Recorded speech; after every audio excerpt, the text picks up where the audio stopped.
Something's in the Forest by C. Francis Carnicelli.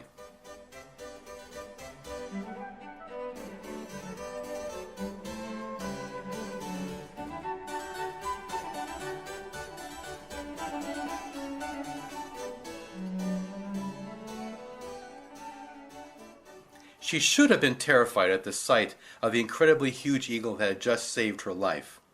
She should have been torn to pieces by the giant bird's talons that had clutched her tight, but there wasn't a scratch on her. She should have run screaming all the way back home to the Amerlee orphanage where she had lived for all of her 9 years. But she didn't. Instead, she stood in silent fascination at the cliff's edge, watching the immense eagle glide, circle twice in the air above her, and then descend into the heart of the great Amerlee forest. All she could think about was how she was going to explain what had happened to her back home. It was 1905, and anyone who grew up in the tiny European town of Amerlee knew it was never safe to get too close to the cliffs of Amerlee, especially curious children who thought they had no fear. 9-year-old Marianne Lufkin, a brown-haired, freckle-faced girl, had little fear that afternoon while she picked flowers by the forbidden cliff's boundaries. After all, she had done the same thing on so many other occasions. This rather dangerous pastime had become routine. There was no fence or gate to keep the curious or foolish from falling off the edge, since no one had ever wandered that close to the edge before, until that afternoon. But dangerous or not, Marianne had wandered too close to the cliff's edge that afternoon to pick her favorite flower, a dancing wind willow, when suddenly she felt the ground below her give way. She had screamed out for help as she held on to what was left of old tree roots and weeds that jutted from the cliff's mountainside, but there wasn't anyone for miles around. Or so she thought. As she clung to dear life, the roots twisted and snapped off in her small hands as she fell to certain death toward the jagged rocks and bone-crunching ocean waves below. Then she saw it. A gold and black shadow flew over her. At a split instant, something had grabbed her with giant talons that gripped her firmly yet gently. She was rescued before the rocks below could claim their first victim. After her amazing ascent into the sky, in the grips of some enormous creature, she was peacefully brought back to earth and dropped onto the grassy hillside just outside the forest border. Marianne tried to sort out all the bizarre afternoon's adventure as she walked calmly home to the orphanage and into the waiting arms of Mrs. Teasdale, the house mother. She barely spoke to any of the other children that evening at supper and quickly changed into her nightshirt. She lay in bed while replaying the day's events over and over again. The orphanage had become home to Marianne ever since she first arrived as a baby, left on the doorstep by an unknown person with a simple note explaining her presence. That night at the Amerlee orphanage, Marianne found sleep almost impossible after her ordeal at the cliffs. She squirmed and tossed about, trying not to wake the other sleeping children in her dormitory, as 1,000 questions filled her head that she couldn't answer. Why didn't that giant bird kill me? Where did it come from? And why wasn't I scared? She remembered all her Amerlee geography and history that she was taught in school and thought that maybe there was a clue somewhere that could solve this puzzle. She remembered learning about Frederick March and how he and Charles Bedford of England discovered the tiny hamlet of Amerlee. Nestled in the mountains of Europe, Amerlee had all the amenities of neighboring villages, complete with a strange past and mystery. Legend had it that deep in the heart of the vast Amerlee forest there was a fearsome creature that lay dormant until some careless wanderer should enter the woods and be devoured instantly. Akin to the boogeyman, but more real since the boogeyman was not indigenous to Amerlee. Of course, no one ever did get killed, but the threat was very real. Real enough for the Amerlee Council of Elders to put a fence that totally encircled the massive forest. Warning signs were placed every 100 feet, telling of swift and terrible retribution if anyone were to set foot inside the wooded glen. Such were the things that legends were made of in Amerlee. After puzzling the questions over and over again, Marianne decided on a solution, even though it was a scary thought to begin with. Her solution was to go into the forest after school the next day and see if the giant eagle lived there and find out the truth for herself. The last school bell rang out the following afternoon as Marianne exited the building and ran towards the great forest of Amberley, making sure no one else saw her. As she approached the forest's edge, she stopped dead in her tracks by a large sign that screamed out its message. Warning: no trespassers into the Amberley Forest. By order of the Amberley Council. Keep out. She peeked past the huge sign and fence and peered into the shadowy, deep wooded glen. It doesn't look that scary, she thought, trying to convince herself. She carefully crawled through the gate and ventured into the forest. The smell of fresh pine filled her lungs as sunlight tried to pierce through the thick trees with streaks of filtered light. She whistled to herself in a hearty attempt to keep herself calm. It wasn't working as well as she planned. As she moved deeper into the heart of the forest, she tripped on something. She stopped, turned around, and picked up what appeared to be a feather. She held it up by one end and stared at it. She had seen feathers before, but this feather was larger than she was.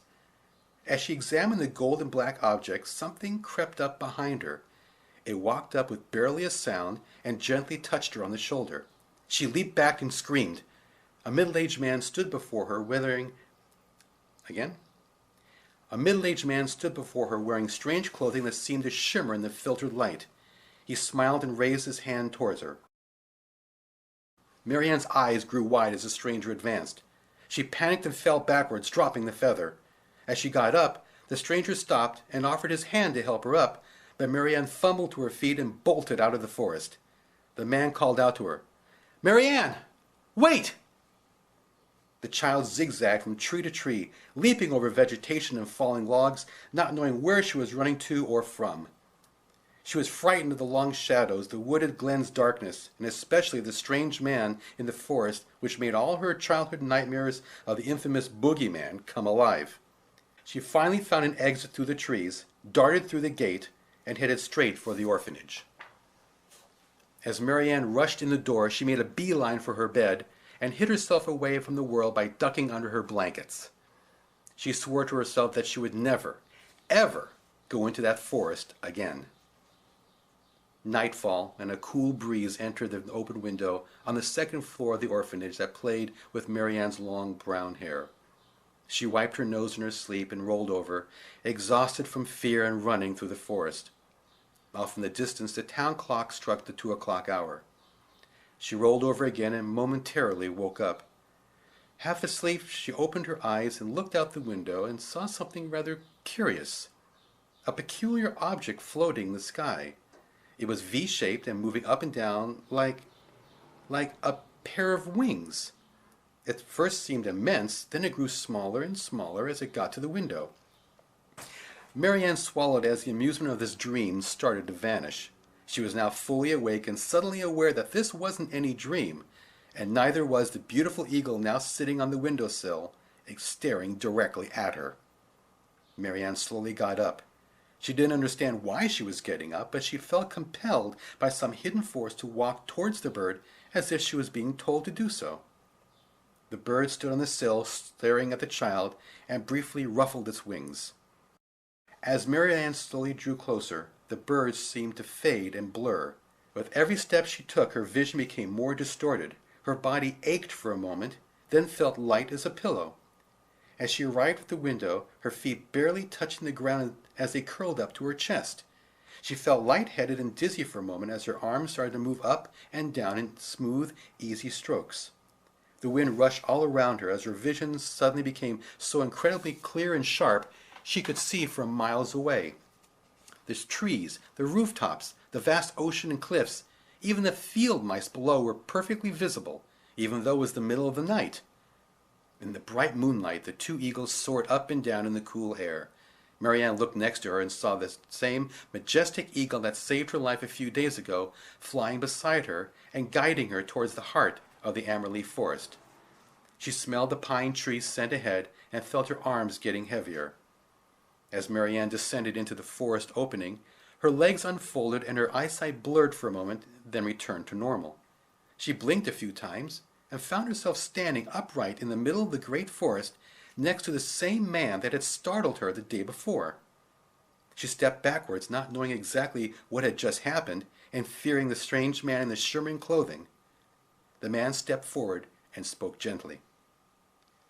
"Mary Ann," he said with a smile. Who are you? Where am I?" she cried out. "I'm sorry I frightened you yesterday in the forest. Please forgive me." She gazed into his sorrowful eyes and felt a strange sensation inside of her. She suddenly felt as though she knew this man. As her fear was subsiding, she walked towards him. Who are you?" she asked again. "I," he began with a smile, "am your father." Mary Ann stepped back, confused and scared, turning away from the stranger as he tried to explain. The man put his hands up and said, "I'm sorry. There's no easy way to say this to you.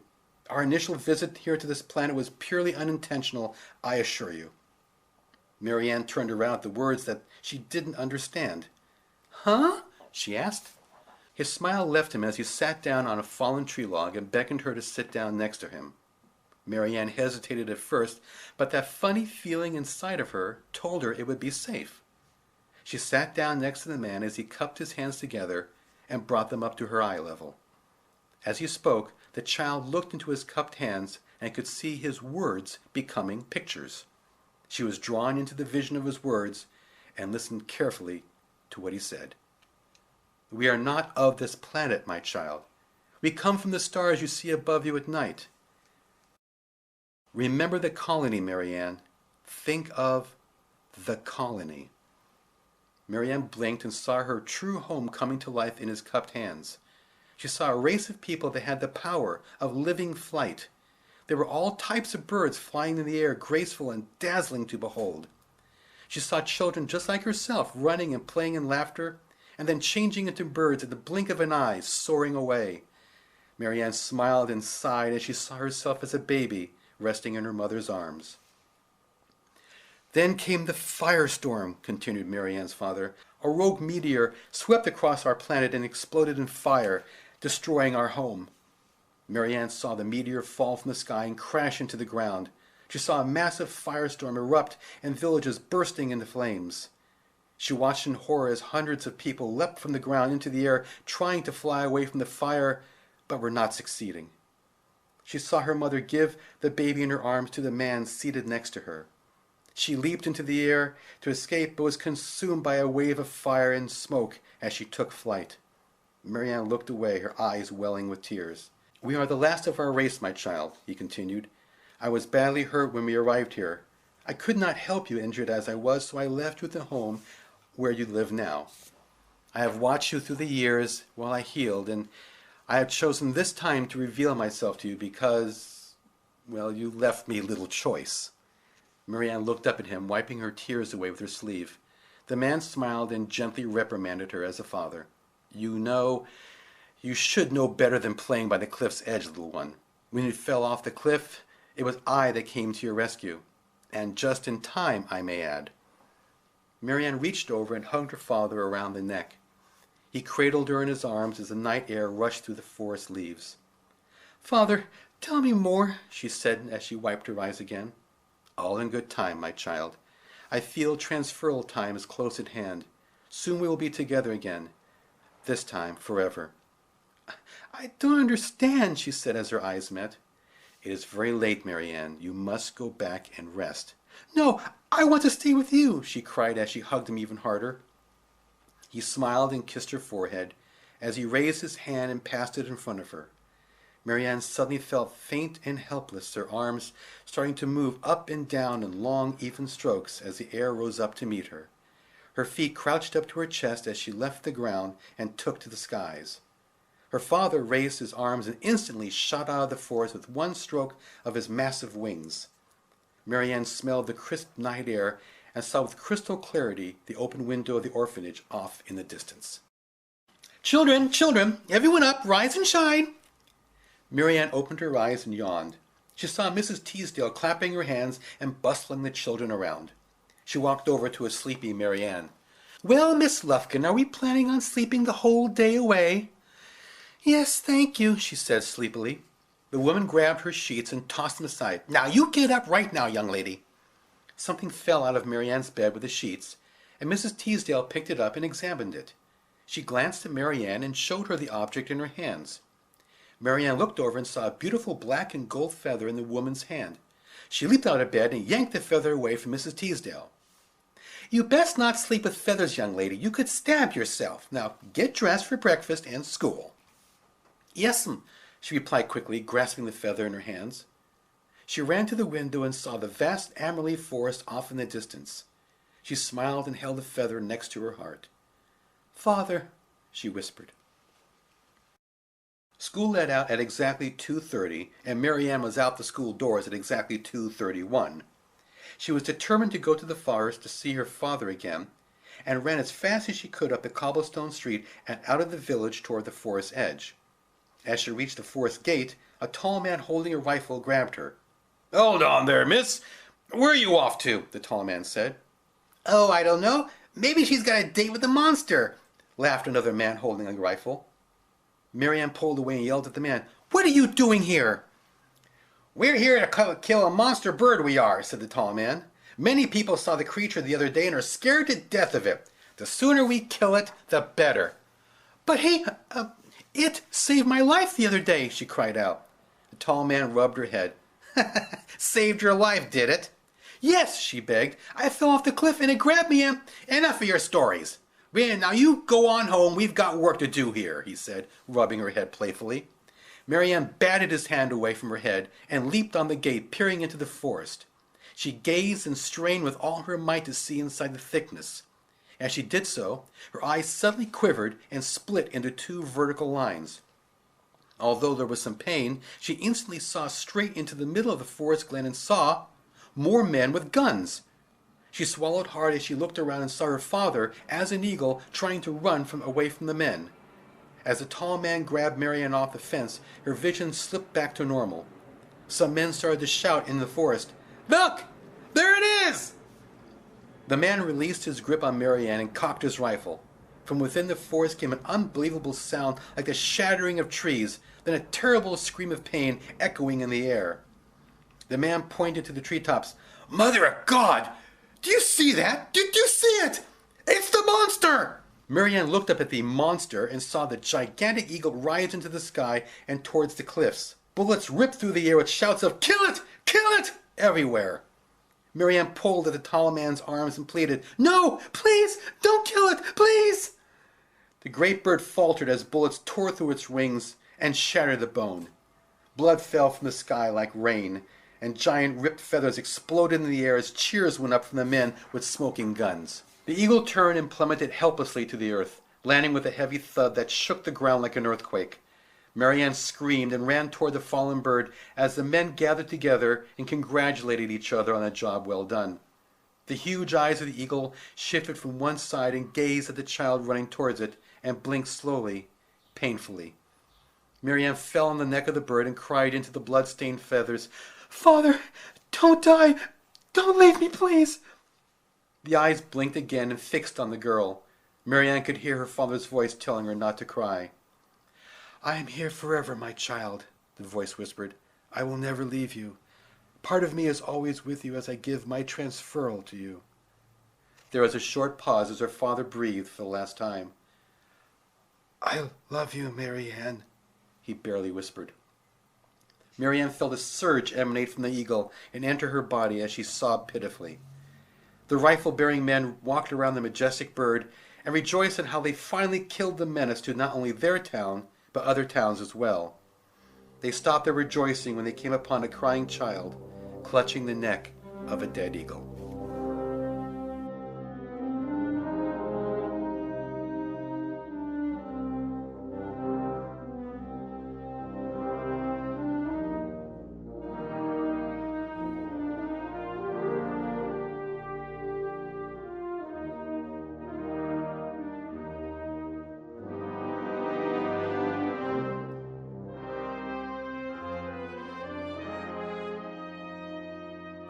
Years passed as the Amerlee schoolroom was filled with noisy children awaiting their new teacher from the city.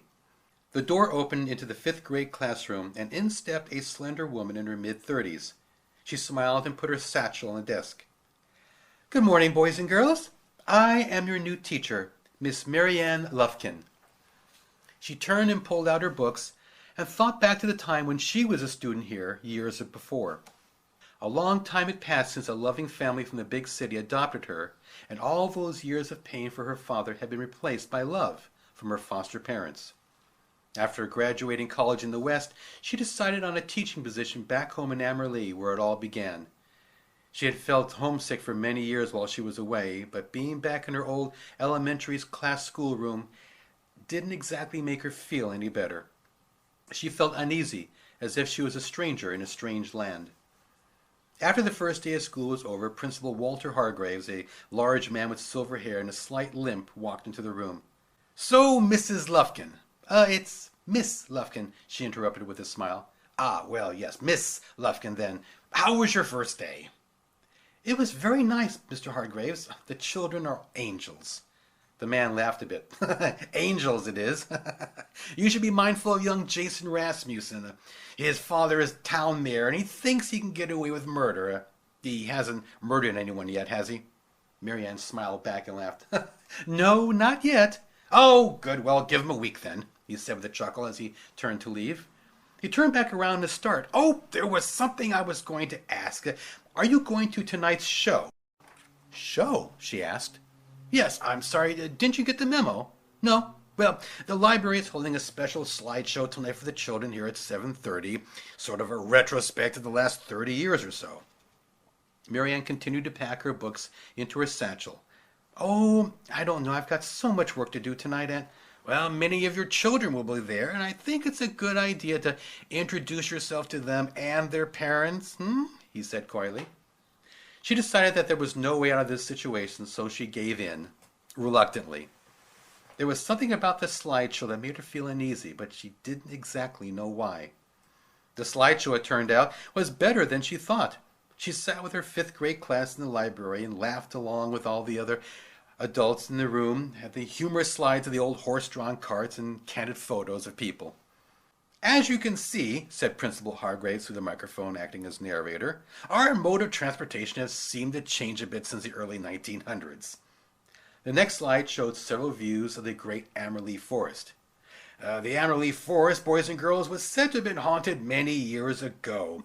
The fence that bordered it here warned everyone never to go into the forest." Marianne felt a slight twinge of pain. Thoughts of the forest, falling off the cliff, and her... "And this was the reason why," continued the principal. The next slide lit up the screen. The audience whistled and gasped. Children watched in awestruck fascination. Many of the parents remembered the sight on the screen and nodded to each other. The principal spoke up. "This was the reason for the signs and the fences." The screen showed a gigantic fallen eagle with several men standing around it showing off their guns and rifles. Marianne shut her eyes and turned away. The pain of seeing her father's death all over again was too much for her. She didn't want anyone, especially the children, to see her get emotional. "After the eagle was shot and killed, the townspeople built our town museum, planning on making the bird our crowning star." There was a pause in the narration. "Funny thing, though, 2 days later the bird up and disappeared. Imagine that! A bird that was bigger than any building in town, and it vanished without a trace." People in the audience murmured to themselves. "I guess it flew away then, huh?" chuckled Principal Hargraves.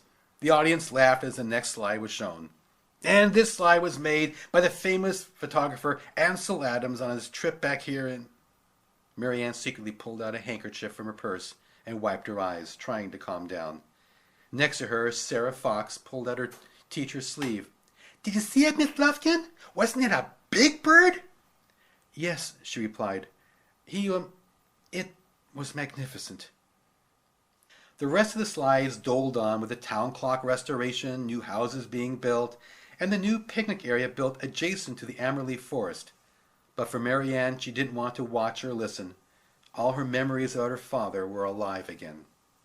The next day after school, Marianne took a long walk by the Amerlee cliffs and smelled the salt air as it rushed up the sides of the rock cliff.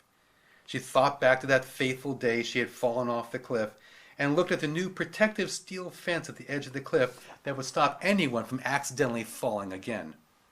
The forbidding signs that were around the great forest were now gone and replaced with more friendlier ones that read, Welcome to the Amberleaf Forest and Picnic Area.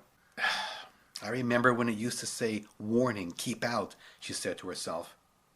Nearby, she heard the sound of children playing and walked in that direction. Around some trees, she saw several boys playing ball and leaning on the steel fence that bordered the menacing cliffs. She remembered back to her days as a child and how she used to pick flowers near the cliffs. Marianne sat alone on a picnic table near the woods and thought back to the day she entered the forest alone looking for the monstrous creature that was in fact her father. She daydreamed about seeing her father alive again and Marianne felt a peculiar twinge. It was so strange that she completely lost all her thoughts about her father. At first she passed it off as an indigestion caused by her lunch of sausages, but the feeling kept growing. Strange how it tingled. She never felt that way before and clutched her heart as if she felt shock waves of dread throughout her whole body. She couldn't figure it out, but suddenly, there it was. A feeling of knowing as if something terrible was about to happen. "Larry! Look out! Behind you!" screamed the child. Marianne spun around and saw a young boy running to catch a ball. The boy leaped for the ball at the fence's corner, caught the ball, and then flipped backwards, disappearing over the fence. What happened next was as much a surprise to the children playing and adults watching as it was to Marianne. In the blink of an eye, Marianne was sitting alone at the tables. Then a split second later, she felt herself catapulted into the air and transformed into a gigantic eagle. She soared high in the air and looked down at the falling boy, as if in slow motion, straight for the jagged rocks below. Instinct and purpose took over as Marianne dove straight down for the plummeting child, with lightning speed making her look like an incredible large blur of brown and gold. The people on the cliff's edge screamed as they watched in terrified amazement. Marianne heard the screams and wondered, are they screaming because the boy fell or because of me?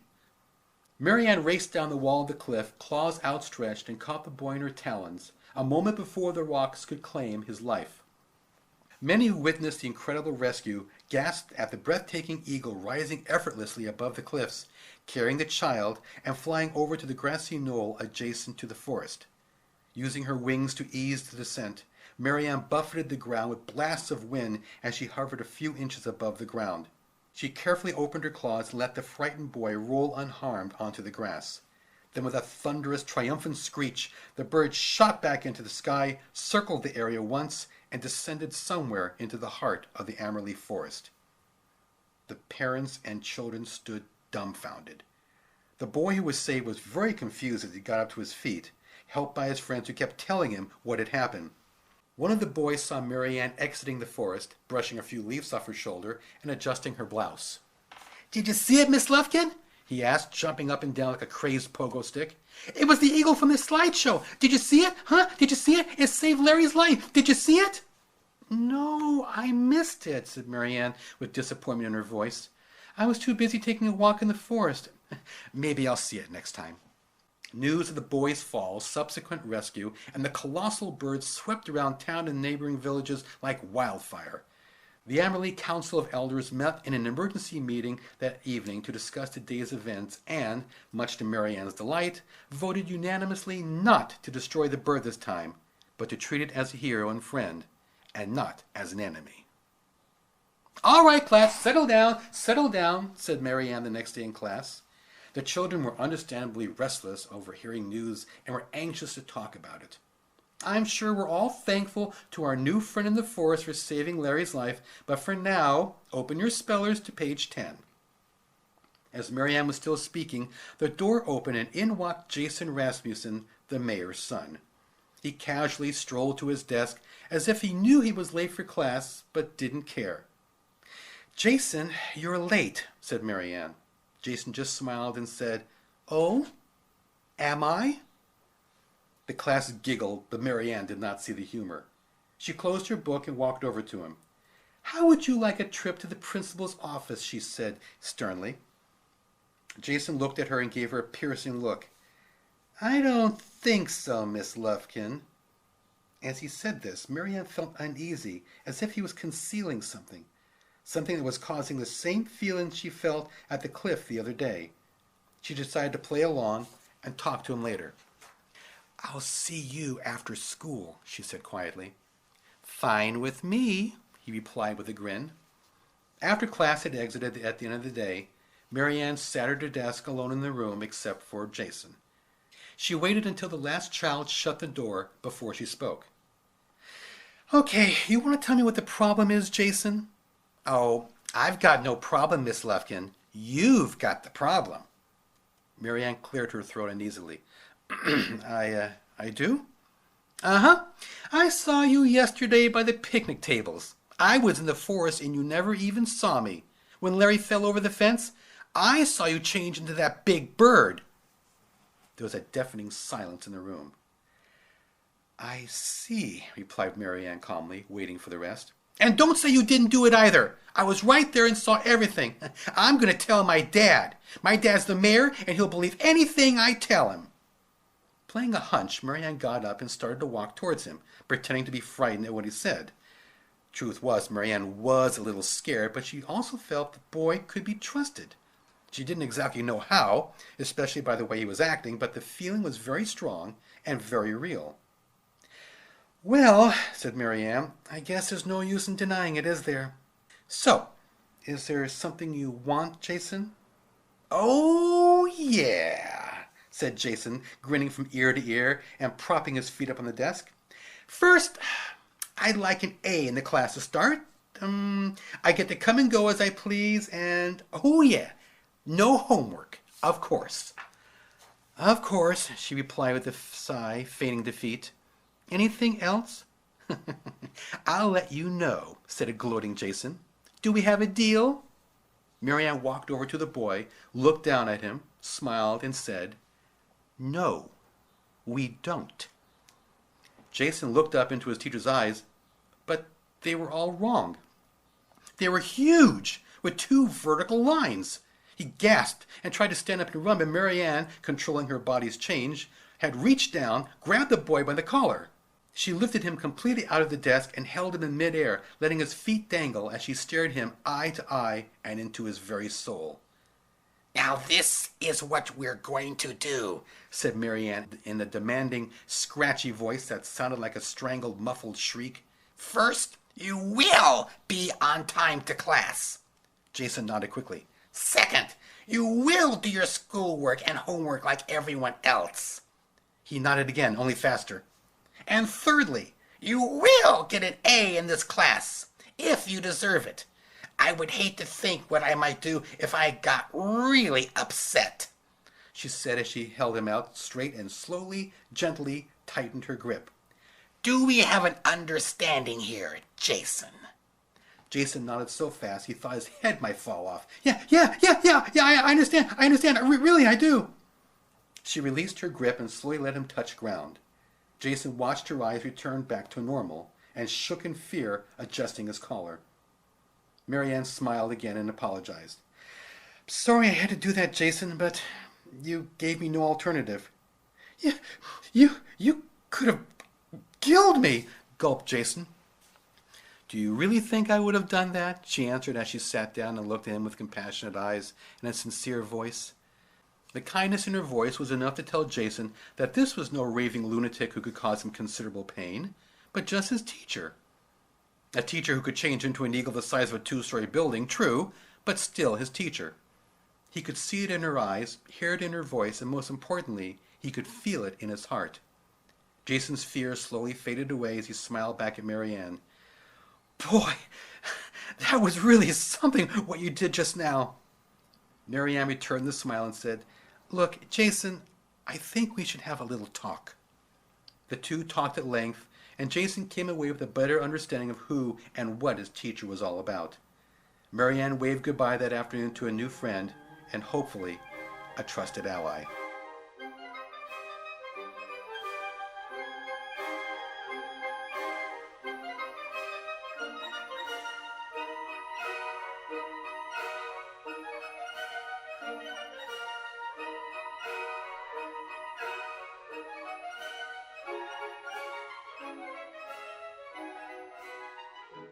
The news of the giant Amberlea bird reached across the hills and mountains to the village of Trondheim. This small town was hidden in the mountains and had been built over the graves of forgotten soldiers, and sometimes the people there forgot that fact. The difference between Trondheim and Amerli was this township had an army. Well, it wasn't an army in the true sense of the word, just a dozen men in green flak outfits that went out on maneuvers every other Saturday. The leader of this army was General Solomon Carver. A self-appointed general, he was an outspoken man with outspoken ideas and views that not everyone shared, but no one dared to criticize him. His incredible will and dominating nature kept him from being banished from the town for his sometimes treasonous talk. Someone once said that the general could lead his men into the very mouth of hell if he wanted to. The townspeople there had no idea how true those words were. "Trondheim has no need for an army," quipped Solomon, "but that's all there is to it. Trondheim has no need for an army," quipped Solomon, "but that's all the more reason for having one. The enemy is always out there, gentlemen, and it is our task to find it and destroy it." He spoke these lines in front of his troops one day as they prepared for another Saturday's exercises.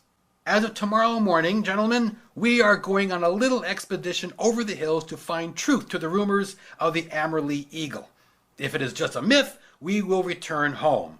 If it exists, we will find it, eradicate it, and bring peace to everyone concerned. This is our mission, gentlemen, and we will not fail." Marianne and Jason were alone inside the Amerli forest that same Saturday afternoon, and Jason, sitting on a tree stump watching his teacher, spoke up. "Oh, come on, you promised."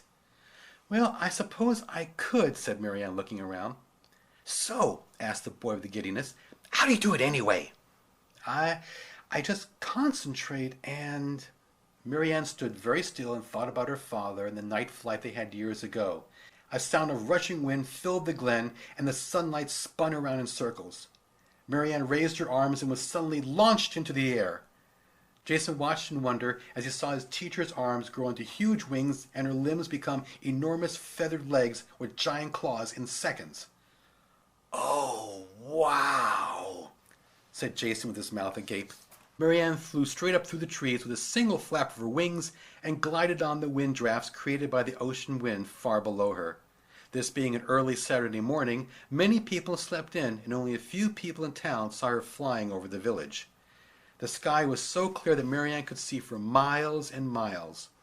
She cocked her head to one side and saw several miles away what appeared to be a group of green-clothed men walking the old path in the mountains, headed for Amerli. That looked interesting. Marianne stroked her massive arms and took off to get a better look.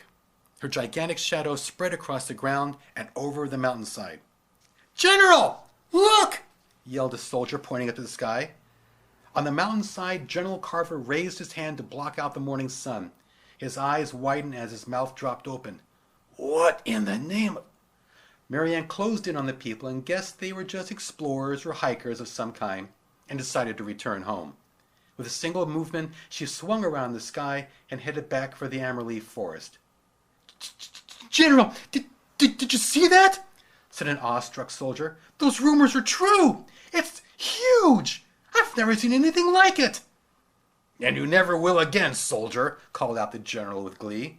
"Sir?" "The enemy, Private! We have found the enemy!" rejoiced Solomon. "We'll make camp at the base of the mountain tonight. Where is Lieutenant Waltham?" Lieutenant Gerald Waltham came running over.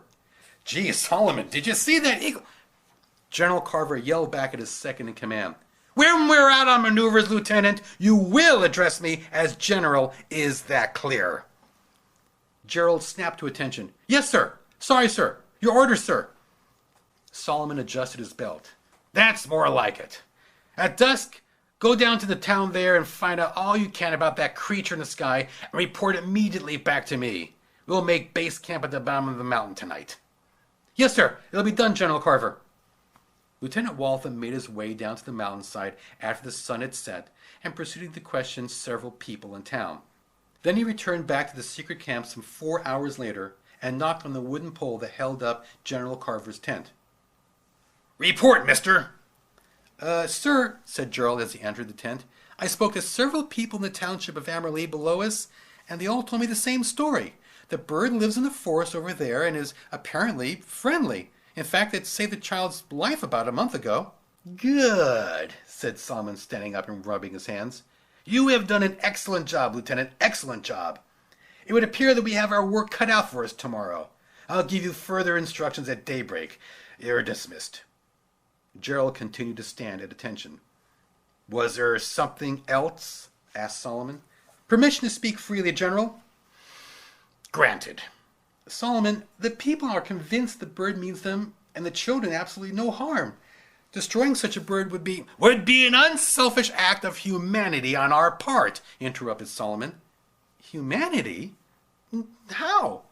"This creature, this monster, has the whole town believing it's friendly. One day soon it'll turn on them and tear them to pieces. What will you do then, soldier, when you find out that we could have stopped that from happening but did not? What will you tell your children when they ask you why you didn't stop that creature from destroying an entire town? That thing won't stop here either, I can assure you of that.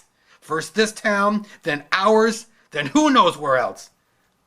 But that will be all, Lieutenant." Gerald reluctantly saluted and started to leave. He stopped just as he exited the tent and turned around. Sir, suppose you're wrong." General Carver reached for his cutlass hanging on the tent wall. "Tomorrow, after I personally plunge my sword through the heart of that monster, you'll see just how right I am." School let out the following day, and Jason accompanied his friend Arthur Spencer to Delson's bakery. Usually on their walk home from school, they would get a donut, sweet roll, or jelly tart.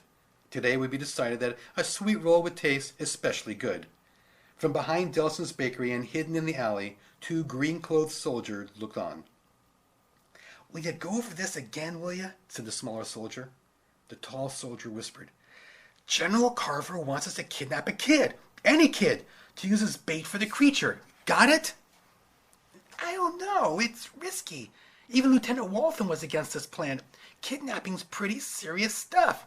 "Yeah, well, so is getting yelled at by the general. Now, we have our orders, so let's just get this over with and drag someone to the forest." As the 2 kept a watch of the street, they saw 2 boys headed for the bakery and towards their alley. Jason and Arthur rounded the corner and were silently whisked off the sidewalk by the 2 soldiers. The smaller soldier held Jason by the mouth and arm as the bigger soldier slapped the other boy to the ground. As Arthur lay semi-conscious on the ground, the smaller soldier whispered in anger, "Hey! That wasn't necessary!" "Never you mind," yelled back the taller soldier. "The general only needs 1 kid. Come on, we have to get back to the forest to set the trap." Back at the school, Marianne had put her last book away when she was struck with a terrible twinge of pain and worry. She ran out of the school, down the street, guided only by the instinct embedded inside her. In a matter of minutes she homed in on a street alley and saw Arthur lying against the wall. She called the nearby police who were making their rounds. "Arthur, are you all right?" said Marianne as she helped him to his feet. "They got Jason," he blubbered out as he nursed his head. "Jason? Who has Jason?" As 2 policemen ran into the alley, they heard Arthur lamenting. "2 men in green clothes. They took Jason to the forest. They said something about setting a trap." One policeman turned to the other. "Remember that guy walking around town and asking questions about the eagle in the forest last night? He was wearing green, wasn't he? Like a soldier's outfit?" "You don't suppose," said the other officer, "it could be one of those crazy army people from Trondheim, do you?" The first officer nodded. "You get the boy to the hospital. I'll get the chief constable and the mayor." He turned to Marianne. "Miss, can you—" "Miss? Miss?" Marianne had vanished. Jason squirmed as the soldiers tied his hands to the wooden post near the cliff's edge. "Let go of me!" yelled Jason Rasmussen. "Untie me!" General Carver walked over, examined the soldier's work, and said to the child, "You should be proud of yourself, boy. You are going to help rid this town and the world from that menace in the sky." "What?" asked Jason, afraid to hear the rest. "Bait, son," said the general as he cleaned his sword with a cloth. "You are bait so we can ambush that creature when it comes to attack, or rescue you. Either case, we'll have it." "But you don't understand. It's a friendly bird. It is evil!" yelled back Solomon, shoving his sword back into its sheath. Trust me, after we kill it, you'll be the first to congratulate me. I'll be the first to kick you! Untie me! Yelled Jason at the man. Off in the distance there was a flapping sound. A soldier peered through binoculars, suddenly saw something high in the sky, descending rapidly. General! Here it comes! The sound of thunderous flapping was getting louder. Places! Called out Solomon. Load rifles or wait for my signal. Jason struggled to get his hands free as he watched the soldiers dart for the trees for hiding. The ambush was set as Solomon watched the skies for the eagle. As Marianne drew closer, she could hear the voice of Jason on the ground yelling up at her. Go back! It's a trap! They'll kill you! The eagle made a pass high over the boy, then disappeared over the trees. Solomon looked up and around. What happened to the bird? There was no sign of it, only the sounds of ocean waves crashing against the rocks below. Jason looked around nervously. Where was she? The roaring of the ocean below grew louder and louder. The hidden soldiers kept an empty watch on the sky. I think it left, General, called out Lieutenant Waltham. We should leave right now and... Back to your posts, all of you, yelled back General Carver. Sir, the bird has flown away, said one of the soldiers as the rest exited the forest. They all lowered their guns and heard the rushing of the wind from the cliffs. Wings! The huge eagle rose straight up the cliff wall and fanned the ground around Jason with her tremendous wings. Taken totally by surprise, the soldiers were knocked down, left and right like children's toys with a mighty blast of the wind concussion. Marianne grabbed a hold of the wooden post that held Jason with her claws and pulled. The pole jerked free as she started to move away from the cliff. Solomon Carver ran out of hiding and swung his sword around like a man possessed. Idiots! What are you waiting for? Open fire! But his words were cut short as Marianne's massive tail swung around and slammed into Solomon, knocking him off his feet. He reached up and grabbed onto the giant tail feathers as Marianne felt something tugging at her from behind. Curious, she spun around to see what it was and accidentally hurled the general up in the air and over the cliff. General! Yelled Lieutenant Waltham. Marianne felt a wave of dread and instantly knew what had happened. Without hesitating, she dropped the pole holding Jason and spun around, hurtling herself off the cliff and towards a falling Solomon Carver. Marianne's speed was unbelievable as she raced down the cliff in a blinding blur of gold and brown.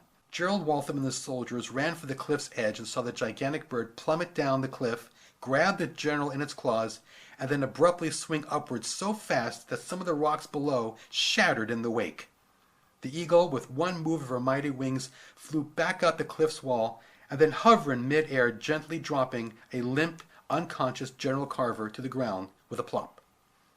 Marianne then flew a few feet over to where Jason was and touched the ground, folding her massive wings behind her. The soldiers then aimed their rifles at the bird, but Lieutenant Waltham shouted out, "Drop your weapons! Now!" The men looked over at the lieutenant, then at the gigantic bird, and then back at Lieutenant Waltham, who repeated his command. I said, throw down those guns! Now! That's an order! The men dropped their guns and rifles immediately. Gerald Waltham ran over to Jason, who was still struggling to get free from the pole. Gerald knelt down and started to untie the boy as he looked up at the gigantic eagle next to him. He looked back at the group of confused soldiers and yelled out, Don't just stand there like idiots! Get the general! The soldiers ran over to the general, who was now conscious and struggling to get up. They helped him to his feet despite his yells not to do so. The echoes of what sounded like a stampede were rising in the air as Jason was finally freed of his bonds. He got up and was ready to hit Gerald as the lieutenant put up his hands in defense. Whoa, whoa, whoa, whoa, there, kid, wait, easy. I didn't do this to you. It was my general. I'm really sorry about this. This was all a terrible mistake.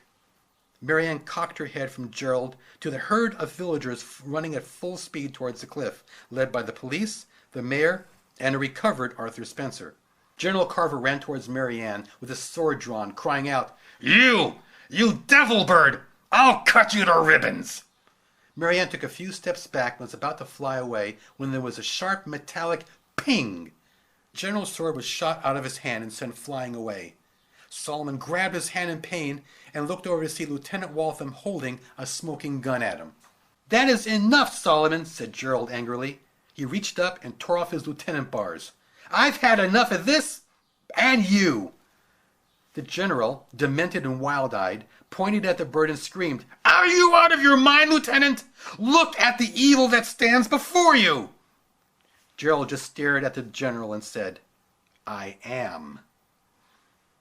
The horde of townspeople arrived quickly and surrounded the soldiers and General Solomon Carver.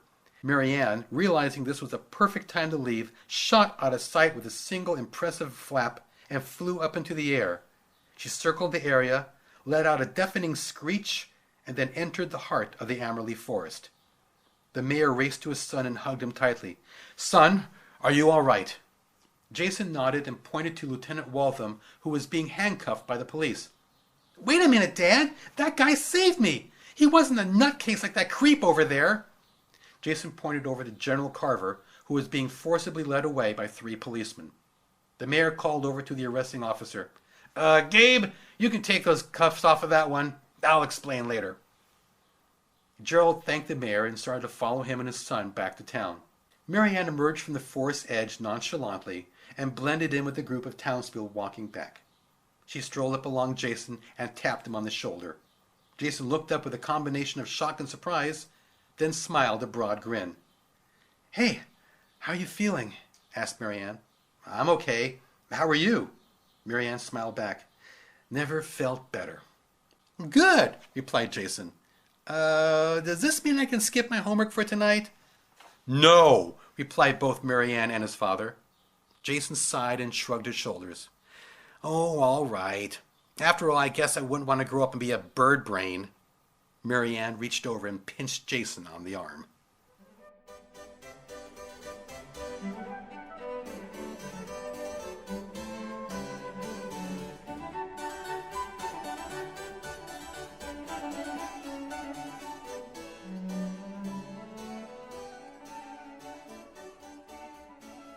This has been a reading of Something's in the Forest by C. Francis Carnicelli, part of the upcoming book, Something's in the Forest, a collection of 9 short stories for tweens. Thank you for listening.